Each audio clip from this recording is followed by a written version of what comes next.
Hombre, y a propósito, fíjate que un día como hoy, un 26 de agosto, pero en 74, muere Charles Lindbergh, que también forma parte de, muy importante, en la historia de la aviación, igual que el Concorde.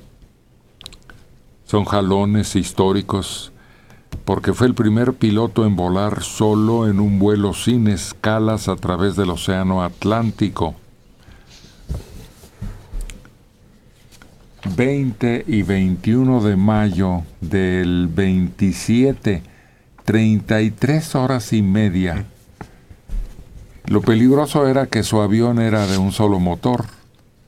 El Espíritu de San Luis, que recibió ese nombre por un concurso que hubo y un premio que ofrecía un periódico, ¿no? Sí.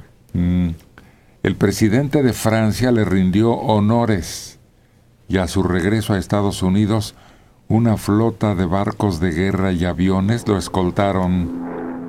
El presidente ahí le otorgó una cruz de vuelo y la medalla de honor por su histórico viaje. ¿No se recuerda otra bienvenida en Nueva York de apoteosis como Así esa? es. Era el famoso desfile de las tiritas de las cotizadoras de la bolsa. Donde salían ¿Como las serpentinas? maquinitas, con las cotizaciones lo usaban de serpentinas. Como se usa ahora los rollos de papel higiénico en los partidos de fútbol. También, sí. No, a pesar de ser un consentido, a pesar de ser lo máximo en heroísmo civil, lo pusieron en la lista negra. Primero se casó aquí en 29 con la hija del embajador, bueno, aquí la conoció, entonces de Estados Unidos en México. Su hijo de 20 meses de nacido fue secuestrado en 32. Y a propósito de ese hecho cambiaron las leyes en los Estados Unidos. Pero también recibió medalla de honor del ejército nazi. Fue congresista, se oponía a la entrada de los Estados Unidos a la Segunda Guerra Mundial. Y cuando los japoneses atacaron Pearl Harbor, quiso volver al ejército, pero fue rechazado. Y de todas maneras, se fue a misiones de combate como civil. Ganó el premio Pulitzer por la publicación de su libro El Espíritu de San Luis, donde relata sus experiencias. Murió de cáncer en 74 en Hawái, porque en Estados Unidos lo veían con malos ojos. Y hubo una película muy bien lograda, ¿no?, de su hazaña. ¿Cómo no? Pues se llamó El Espíritu de San Luis.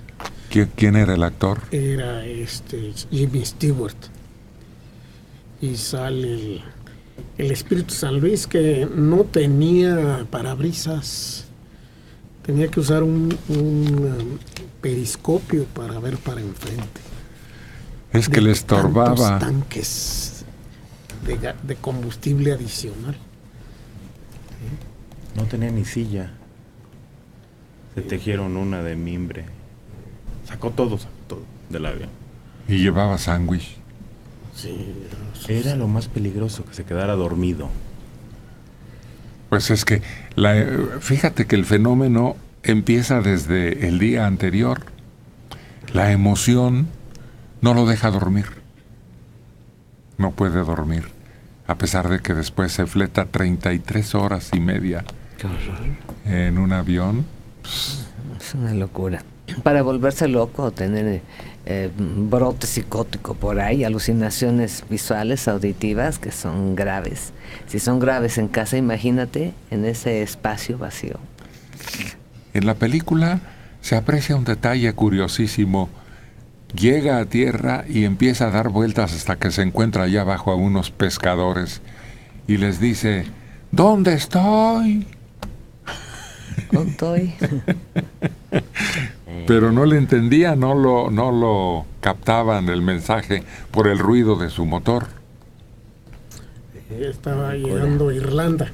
Fue la primera tierra europea que vio. Sí. Y después ya llega a París, a Le Bourget. Y también le dan el recibimiento más sorprendente por multitudes. Esa gente que hace aquí. Pero venían miles de gentes corriendo y era por él. Y es que lo estaban siguiendo a través de la radio y los periódicos, daban un seguimiento. La película explica todo. Yo creo que para quienes han deseado volar algún día, aunque no realicen, o si sí lo hicieron, es una de las experiencias más importantes en ese terreno. ¿Cómo le daban seguimiento? ¿A través de su propia radio? De Telex. Ah, ya. Se usaba el Telex entonces. Y jamás se imaginó que lo iban a estar esperando. Y los barcos de la Marina estadounidense tenían la misión de plantarse en su ruta y ver si conseguían la comunicación. Sí. Por triangulación lo iban ubicando. ¿Qué?